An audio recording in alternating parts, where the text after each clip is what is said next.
로마서 1장 우리가 1절부터 7절까지 지금 계속 살펴보고 있는데요. 이 전체 구조를 잘 보시면 로마서는 1절과 7절이 딱 연결되면 아주 적절한 인사말입니다. 제가 한번 읽어드릴게요. 들어보실래요? 사도로 부르심을 받아 하나님의 복음을 위하여 택정함을 입은 예수 그리스도의 종 바울은 로마에서 하나님의 사랑하심을 받고 성도로 부르심을 받은 모든 자에게 하나님 우리 아버지와 주 예수 그리스도로부터 은혜와 평강이 있기를 원하노라. 적절한 은사가 딱 되거든요. 그런데 바울이 거기에 2절부터 6절까지의 말씀을 거의 끼워 넣었다시피 하며 삽입시켜 놓은 것을 보게 되죠. 하지만 우리는 그 이유가 바울은 로마서를 통해서 우리에게 전하고 싶은 것이 뭐다? 복음이라는 사실. 이 복음을 전하기 위해서 그가 단도직입적으로 내가 말하고자 하는 바가 무엇인가를 이미 밝혔다고 여러분에게 말씀드렸어요. 그래서 우리는 사실 로마서 1장 1절부터 7절까지의 말씀을 이제 계속 반복해서 볼 거예요. 거기서 나오는 주제들을 계속해서 반복해서 보는 것과 다름이 없는데 여러분들의 마음을 조금 상기시켜 드리면 2절부터 6절까지 바울은 존 스타트 목사님에 의하면 복음의 기원이 뭔가? 기원은 하나님으로부터 오는 거다. That's not man-made. 하나님의 복음이라는 사실. 그리고 복음의 내용은 뭐냐? What is the very substance of the gospel? 복음의 내용은 뭐냐? 예수 그리스도다. 그리스도. 나는 너희들에게 그리스도를 전하기 원한다. 이 말씀을 드렸고 그러면 도대체 복음을 무엇이 증명하냐? 선지자로부터 우리에게 온 하나님의 말씀. 말씀이 attestation. attest 한다는 거죠. 복음이 복음됨을 하나님께서 어떻게 구약부터 신약까지 오실 예수와 오신 예수 그리고 다시 오실 예수를 우리로 바라보게 하며 그리고 그러면 이 복음은 누구에게 주어진 것이냐? 이 믿는 모든 백성들을 위하여. 이 복음의 스코프가 모든 백성들을 위하여 우리의 목적은 뭐냐? 이 복음의 목적, 이것도 매우 중요합니다. 복음의 목적은 우리로 믿어 순종하는 길에 이르게 한다. 믿어 순종하는. 그래서 바울이 그 얘기할 거예요. 계속해서 믿어 순종한다는 말이 뭐냐? 어떻게 믿음으로 의에 이르며 그것이 어떻게 우리의 삶을 주장할 것인가? 마지막 복음의 목적은 그러면 뭐냐? 복음의 목적은 하나님의 그리스도의 영광을 위한 것이다. 그리스도의 이름을 위하여 우리가 복음을 준 것이다. 그래서 이 2절부터 6절까지의 말씀 그리고 우리는 이 말씀의 첨부에서 지난 시간에 복음의 또 세 가지 시간적 차원에서 복음의 역사성에서 보았죠. 복음의 역사성에서 보고 그 역사성이라는 것은 이 복음은 멀리 동떨어져 있는 것이 아니라 하나님이 우리에게로 치고 들어오시는 그렇죠. 육신을 입고 들어오시는 복음의 역사성. 오늘 다윗의 혈통이라는 말을 가지고 그렇죠. 그리고 주님의 부활하셨다는 걸 통해서 아니 오늘을 살아가는 우리에게도 왜 이 복음이 동일하게 필요하고 왜 복음을 동일하게 공부해야 된다고요? 주님께서 지금도 살아계시니까. 죽은 자의 말이 아니라 그렇죠. 우리 죽은 자의 말을 공부할 필요가 없어요. 살아계신 하나님이시기 살아계신 예수님이니까 우리는 그 말씀을 공부해야 되고 이 말씀이 동일하게 우리에게도 필요하고 적절한 말씀인 것을 우리가 확인받았죠. 그리고 그 복음을 전하도록 누가 부르심을 받았다? 여러분과 저가. 복음을 프로모트하는 것이 우리가 보내심을 받아. 그래서 여러분의 인생의 궁극적인 목표는 여러분이 어떤 사업을 하든 직장을 하든 어디에 가 있든지 간에 여러분들은 복음을 전하는 궁극적인 목적을 이루시는 거죠. 그래서 내가 뭘 하는지 어떻게 일하는지 이것이 매우 중요해요. 왜냐하면 하나님은 여러분을 통해서 이 복음을 전하시기를 의도하고 계시기 때문에 그렇죠. 그래서 이제 오늘 우리는 드디어 그러면 바울이 이 서신서 로마 서신서를 누구에게 썼느냐라는 이 수신자에 대한 정보. 지금은 내가 누구냐, 이 편지를 쓰는 사람이 누구냐, 발신자로서의 바울을 우리가 보았고 발신자가 하고 싶었던 말이 무엇인가를 보았다면 오늘 우리가 다루려는 본문은 그러면 이 편지를 받고 있는 사람들은 누구이냐? 이 수신자에 관한 정보를 이제 우리가 7절에서 보는 거예요. 자, 7절에서 다시 한번 잘 보세요. 7절을 다시 보면 자, 같이 한번 다시 읽어볼까요? 시작. 로마에서 하나님의 사랑하심을 받고 성도로 부르심을 받은 모든 자에게 하나님 우리 아버지 주 예수 그리스도로부터 연애와 평강이 있기를 원하노라. 저는 오늘 이 한 구절의 말씀을 통해서 이 편지를 받고 있는 자들이 교회에 속한 성도임을 감안할 때 저는 이 말씀을 통해서 그럼 도대체 성도란 누구냐? 성도란 누구인가? 이 identity of a believer.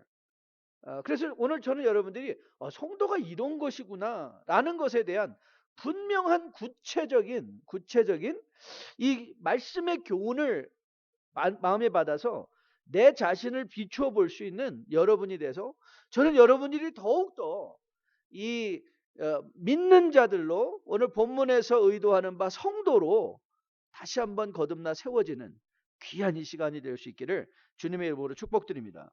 저는 오늘 이 말씀을 통해서 성도와 관련해서 세 가지 사실을 보려고 하는데 첫째는 성도의 자리예요. 성도의 자리. The placement of a saint. placement. 성도가 서 있는 자리는 어디냐? 이 성도의 자리고 두 번째는 그럼 성도의 속성은 뭐냐? Characters of a saint. 성도의 속성은 뭐냐? 이 속성에 대해서 살펴볼 것이고요. 마지막은 그러면 성도의 특권은 뭐냐? Privileges. 오늘 세 가지 사실이에요. Placement of a saint, Characters of a saint, 그리고 마지막으로 Privileges. 특권. 내가 갖고 있는. 그럼 성도가 됐기 때문에 what right do I have?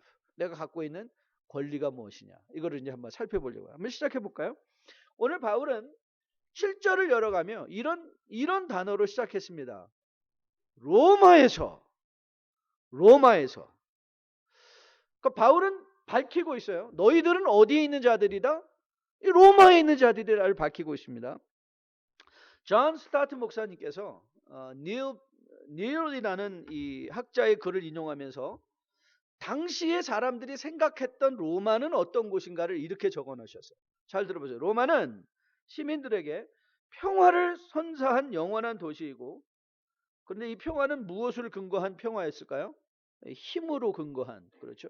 세상적인 힘, 파워, 팍스 로마나, 힘으로 정복되어져 평화를 받았죠. 그래서 다시 한번요. 로마는 평화를 선사한 영원한 도시이고 모든 우상 숭배가 이루어짐과 동시에 법의 근원지기도 하고 문명의 중심이기도 하며 시인과 웅변과 그리고 예술인들의 메카였다 그랬어요. 이 로마가 아주 컴플리케이트하죠.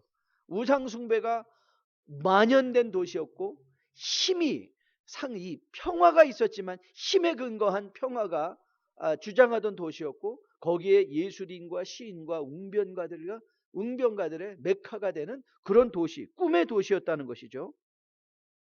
여러분, 우리의 영성, 한국인의 영성 중에 하나가 뭐냐면 우리는 유교적, 불교적 영향을 받은 이 한국적 영성의 특징은 뭐냐면 자꾸 세상과 격리되는 것을 거룩이라고 생각할 때가 많이 있습니다.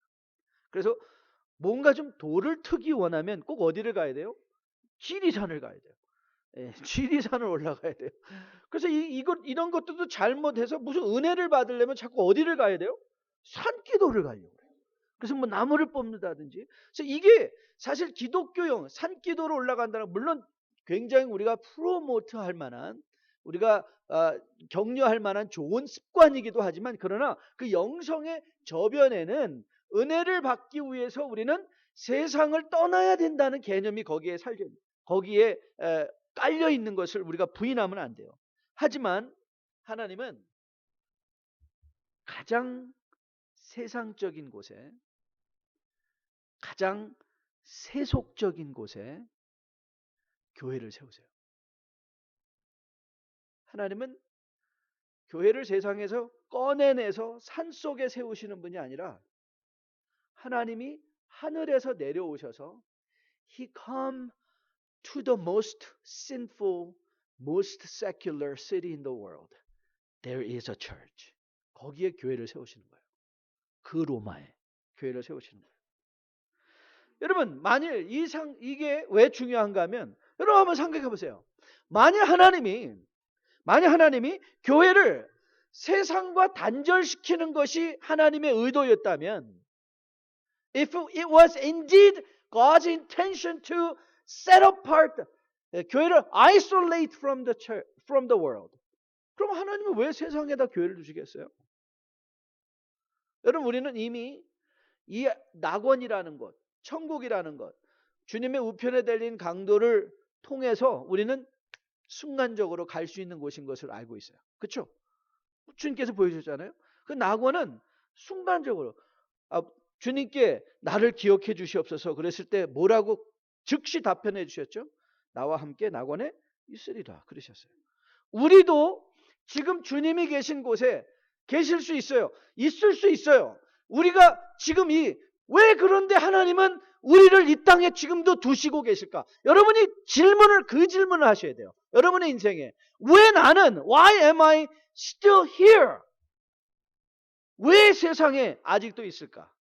여러분 하나님께서 우리에게 생명과 호흡을 주시는 동안 여러분은 이 땅에 발을 굳게 딛고 이 세상을 여러분의 믿음의 현장 삼아야 됩니다.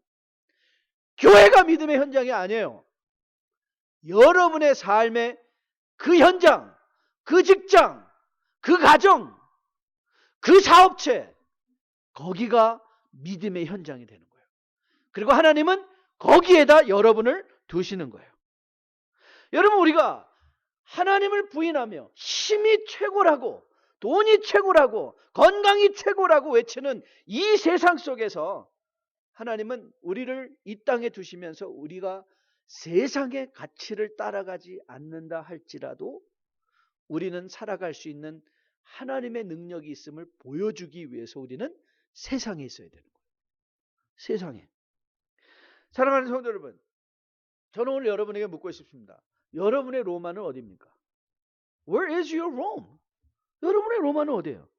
저는 많은 경우에 성도들이 이렇게 얘기하는 걸 봤어요.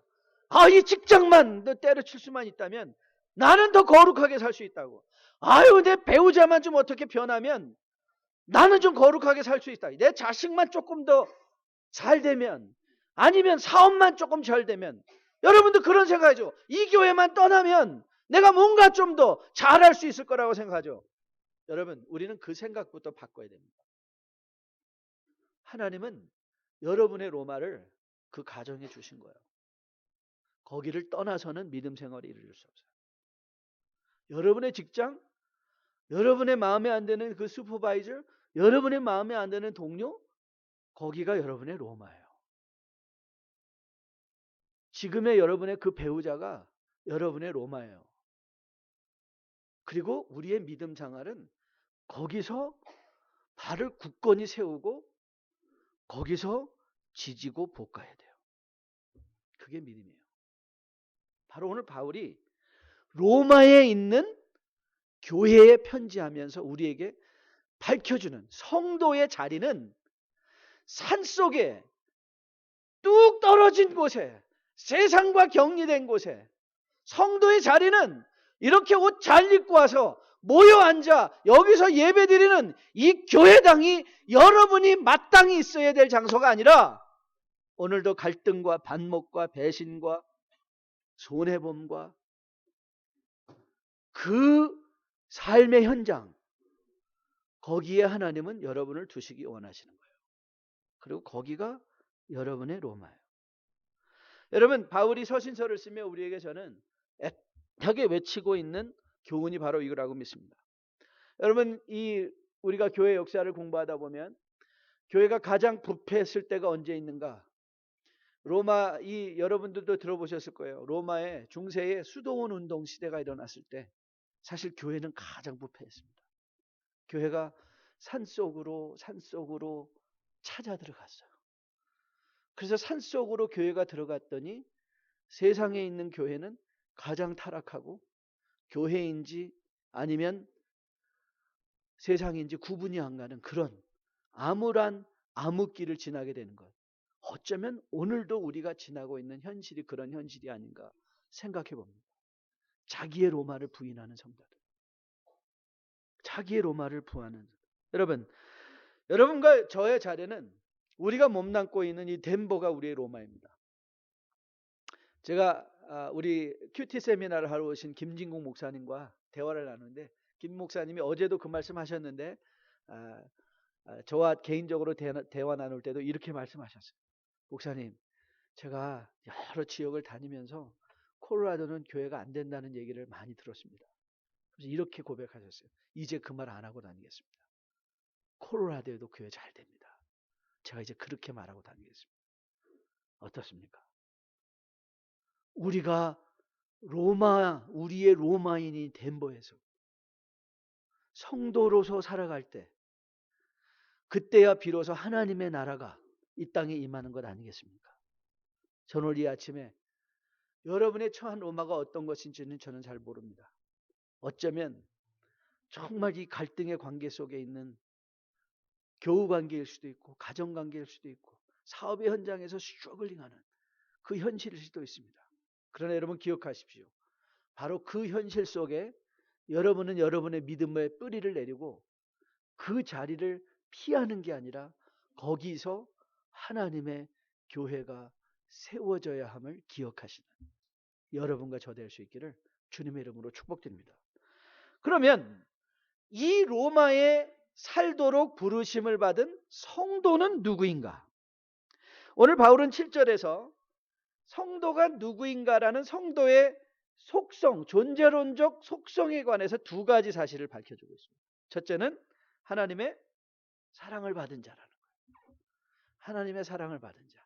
그리고 두 번째는 성도라 부르심을 받은 자라는 거예요.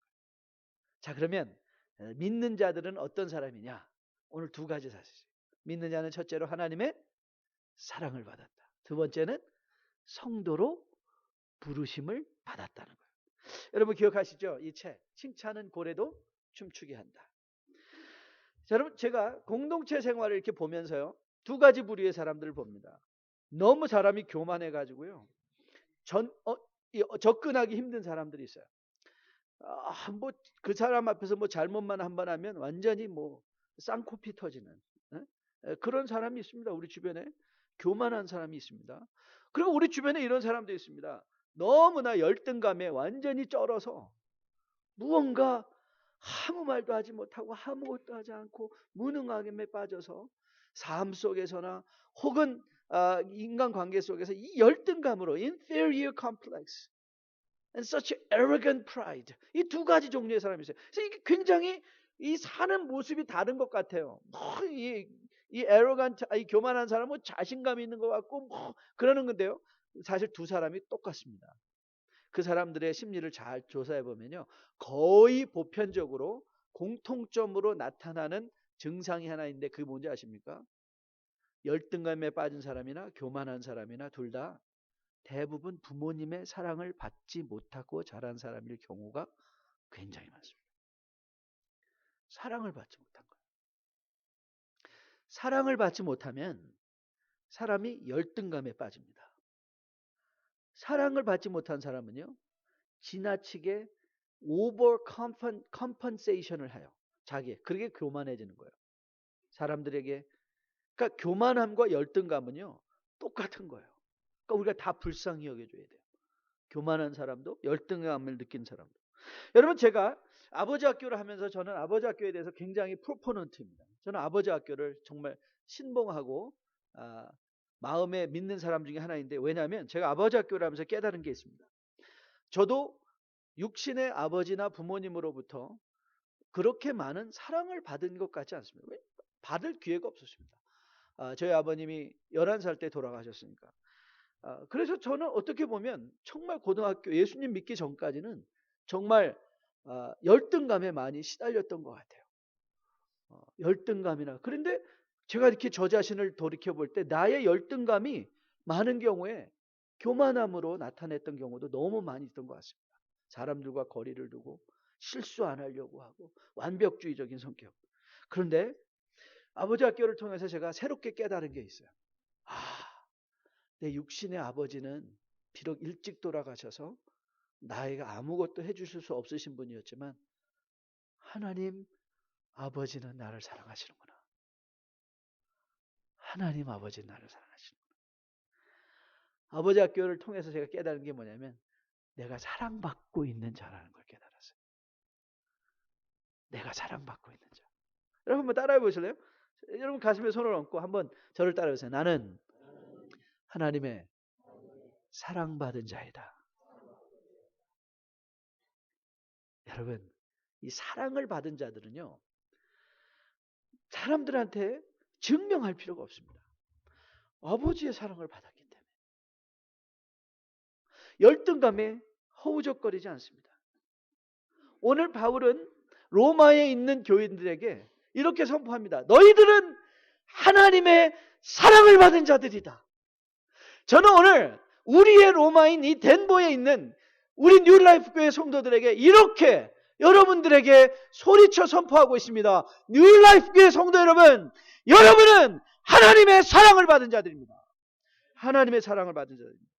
여러분, 이 하나님의 사랑이 어떤 정도의 사랑이었습니까? 그렇습니다. 아들을 기꺼이 십자가에 달려 죽게 하시기를 마다치 아니하시는, 가장 귀한 것을 아끼지 아니하신 하나님 아버지의 사랑입니다.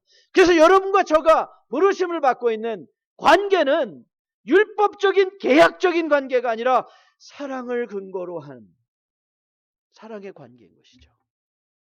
그래서 우리는 이웃의 실수에 대해서도 넘어갈 수 있습니다.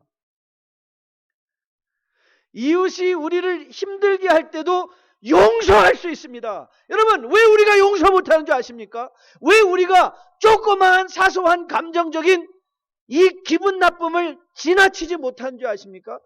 사랑받은 것을 깨닫지 못하기 때문에. 우리가 하나님의 사랑받은 자라. 하나님의 인정받은 것. 하나님 우리를 인정해 주세요. 여러분, 여러분의 가치는 여러분이 이룬 업적이 아니고 여러분이 모아둔 돈도 아니고 바로 하나님의 사랑에 근거한 것입니다. 하나님이 여러분을 사실 때 He purchased you with the blood of our Lord Jesus Christ. 여러분의 가치는 여러분이 이루어낸 삶의 커리어의 명예의 돈이 아니라 여러분의 가치는 예수 그리스도 보혈의 가치인 거예요. 예수 그리스도 보혈의 가치. 그것이 하나님께 사랑을 받은 자입니다. 이 하나님께 사랑을 받은 자를 오늘 주님께서 뭐라고 불러주신다고요? Saint. Can you believe this? He calls us saint. 여러분, 이 saint라는 말, 성도라는 말은요, 사실 구약적 용어예요. 오늘 로마서는요, 바울이 유대인 그리스도인들을 배려하는 많은 배려감이 거기에 많이 숨겨져 있는 것을 보게 됩니다. 그 중에 하나가 이 성도라는 말이에요. 구약의 성도들이 자기를 스스로를 We are holy people. 우리는 거룩한 죄의 백성이다라는 성도 의식을 갖고 있었습니다. 그런데 그것이 이제 로마에 있는 모든 그리스도인에게. 그런데 오늘 본문을 잘 보세요. 여러분, 본문에서 하나님께서 바울은 뭐라고 그래요? 너희가 성도로 어떻게 했다? 불러주셨다라는 거예요. 이거 하나님이 우리를 그렇게 불러주셨다는 거예요. 하나님이 우리를 성도로 여겨주셨다는 거죠. 이걸 보고 뭐라고 그러는 거예요? 은혜라는 거예요. 은혜. 여러분, 여러분이 매일 이 로마와 같은 여러분의 삶의 현실 속에서 성도가 되어가는 게 아니에요. 이게 우리가 갖고 있는 구원의 확신의 가장 큰 문제예요. 세례교육을 하다도 이 문제가 항상 나와요. 우리는 흔히 나는 거룩한 삶을 통해서 성도가 되어간다고 생각해요. Becoming a saint. No. You are already a saint and proving that to yourself. 우리가 성도됨을 세상에서 증명하는 거예요. 왜? 우리는 이미 성도니까. 여러분이 거룩하게 사는 것은 성도가 되기 위함이 아니라 내가 성도인 것을 세상한테 뭐 하는 거예요? 선포하는 거예요. I am a saint. 나는 성도입니다. 그러니까 여러분의 삶의 현실은 믿음의 증거의 자리인 거예요. 하나님이 그 장소에 여러분을 두신 거는 그 장소에서 여러분으로 나는 성도인 거를 선포케 하려 하시는 거예요. 여러분은 여러분의 행위로 성도가 되어가는 게 아니라 이미 하나님의 은혜로 성도가 되었는데 여러분의 직장에서, 여러분의 가정에서, 여러분의 사업의 현장 속에서 뭘 증명받아요? 내가 성도구나. I'm a saint. 그걸 확증받는 자리예요. 그래서 여러분, 이 확증을 위해서 우리는 isolation, 격리가 아니라 distinction, 다르게 사는 거예요. 구별된 삶. 택정함을 입었다 할 때 그 set apart. 여러분들이 비즈니스 트랜잭션이 세상 사람과 같지 않아야 돼요. 추구하는 목표가 같지 않아야 돼요. 이게 구별이에요. 그리고 여러분이 하나님의 나라를 대표하고 있다는 사실을 분명히 인식해야 돼요. I am representing kingdom of God. 그게 세인트예요. 나는 하나님의 나라를 대표하고 있다. representation. Where I go, kingdom go. 그렇죠? 마태복음 28장의 명령이 그거 아니었어요? 내가 너와 함께 세상 끝날까지 함께 하리라는 약속 기억하시죠? 우리가 가는 곳에 누가 함께 가세요? 예수가 함께 가주세요. 그래서 우리가 교회예요. 우리가 그리스도의 대사예요. 우리가 하나님 나라를 대표하는 자들이에요. 그래서 우리가 우리의 증인됨을 어디서, 우리의 성도됨을 어디서 확증받는가? 모델링, 본을 보이는 데서 확증받는 거예요. 저는 여러분이 나는 사랑받은 자이다. 나는 이미 하나님이 성도로 불러주신 자들이다. 이 성도의 속성에 대한 분명한 이해가 여러분에게 있기를 주님의 이름으로 축복드립니다.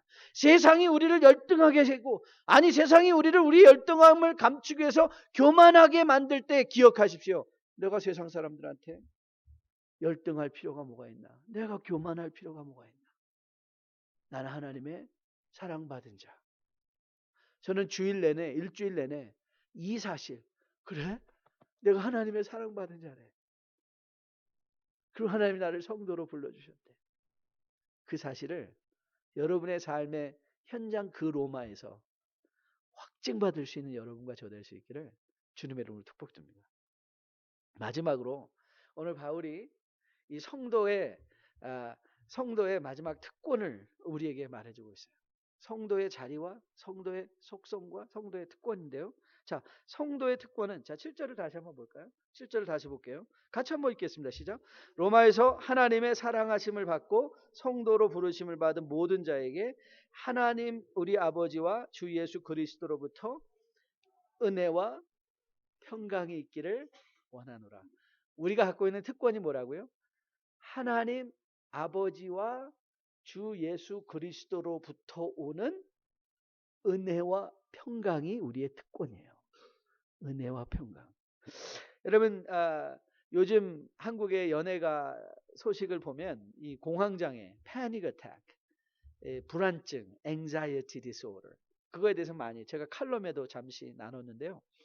유명한 연예인이 공황장애로 모든 활동을 중지하면서 이것이 또 이렇게 새롭게 떠오르고 있어요. 제 칼럼에도 소개했는데 그분이 이렇게 말했습니다. 신문에서 이렇게 말했어요. 아주 성공하고 있어요.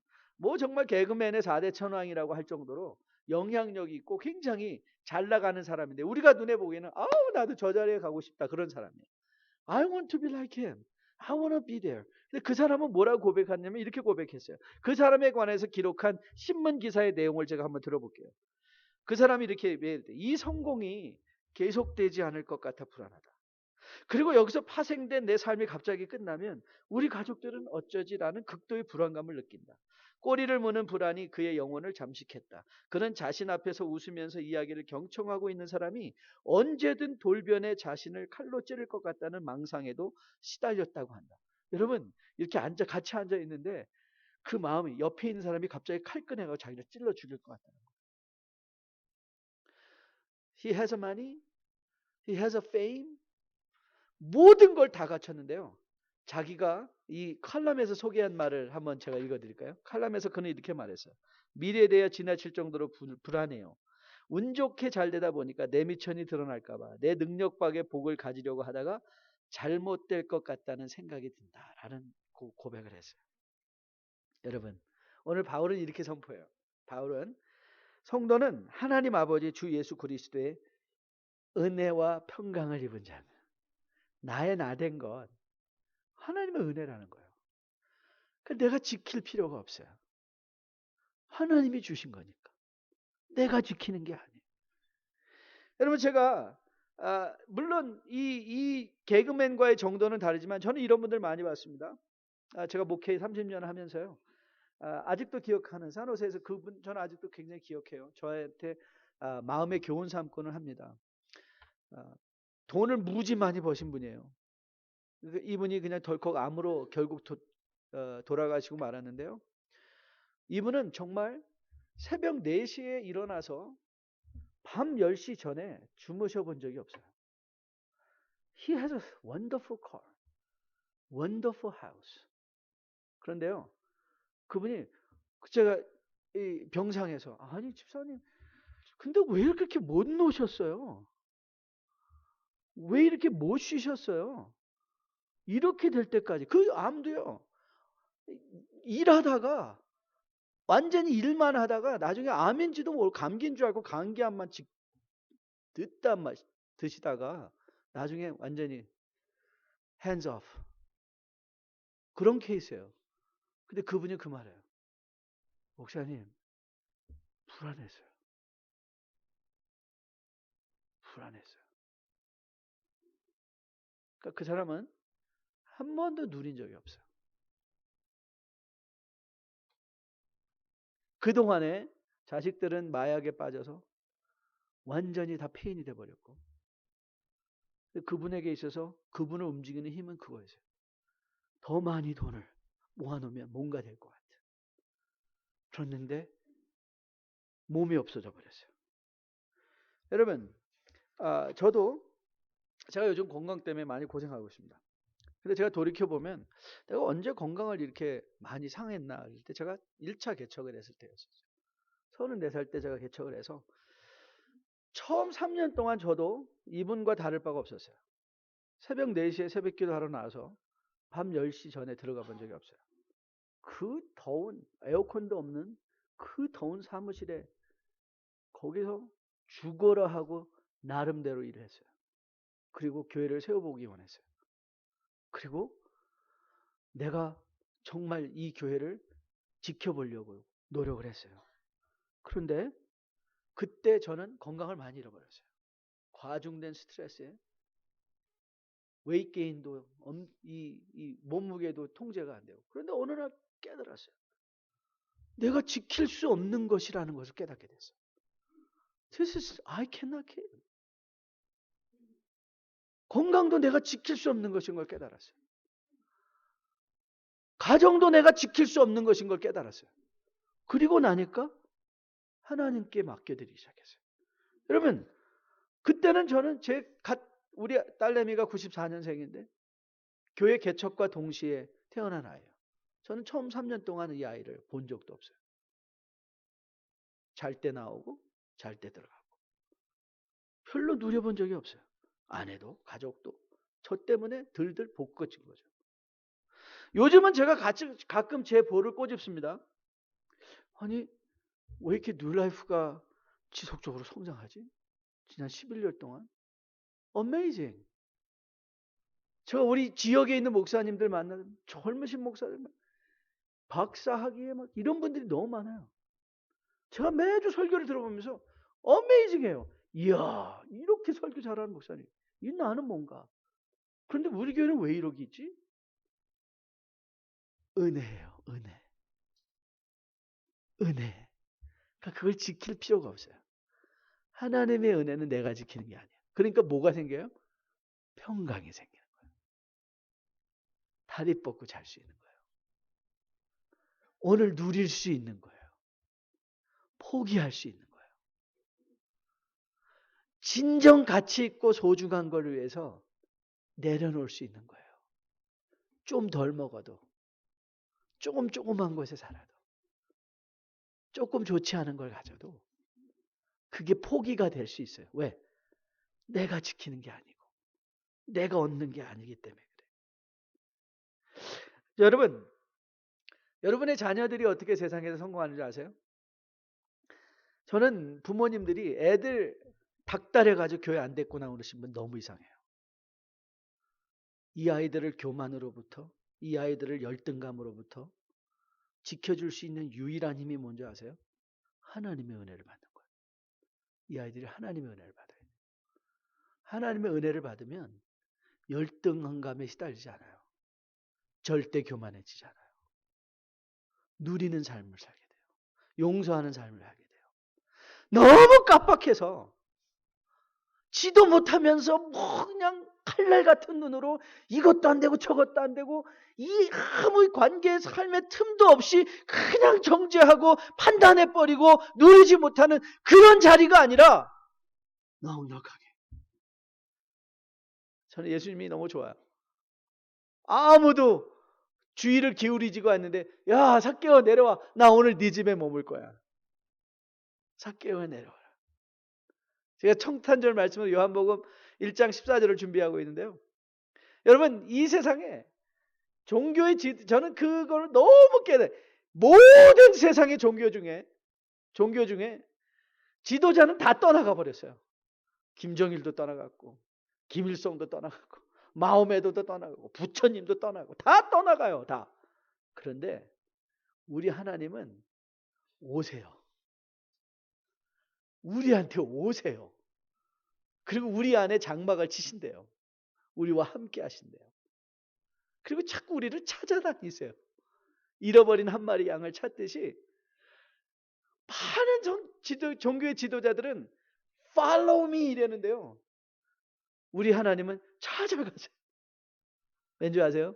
은혜요. 은혜. 그래서 여러분이 늘 하나님 저 돈 벌어야 삽니다. 우리 아이들 좋은 대학교 살아갑니다. 아니에요. 여러분이 항상 이렇게 기도하셔야 돼요. 하나님 저 은혜 받아야 삽니다. 하나님 우리 애들 은혜 받아야 삽니다. 그래서 여러분들이 어떻게 하든지 이 아이들을 은혜 받을 수 있는 자리로 인도해 가고 여러분도 어떻게든지 은혜 받을 자리로 가야 돼요. 여러분들이 그 주시겠다고 하는 은혜를 receive 받으셔야 되고요. 그리고 그 받은 은혜를 enjoy 하셔야 되고요. 그리고 여러분이 누리고 있는 그 은혜, grace and peace, you need to tell others about this grace and peace. Receive, enjoy, and tell to the others. 여러분, 오늘도 여러분과 저에게 이 은혜와 평강을 주시기 원하세요. 맞아요. 우리의 로마가 있어요. 우리를 힘들게 하는 로마가 있어요. 그런데 그 자리는 하나님께서 여러분의 성도됨을 깨닫게 하는 장소고요. 여러분이 지켜도 지키지 않아도 된다는 것을 보여주는 하나님의 자리가 그 로마예요. 거기서 우리는 교회로 서 있는 거예요. 저는 여러분과 저가 이 로마를 부인하지 아니하시는 여러분 되시기를 주님의 이름으로 축복드립니다. 이 로마 안에서 여러분이 지킬 수 없어요. 세상에 어떤 것을 여러분이 지킬 수 있다고 생각하세요? 오늘도 우리의 우리됨은 그래서 은혜인 거예요. 그 은혜를 누리면서 주님과 동행하며 살아낼 수 있는 여러분과 저 될 수 있기를 주님의 이름으로 축복드립니다.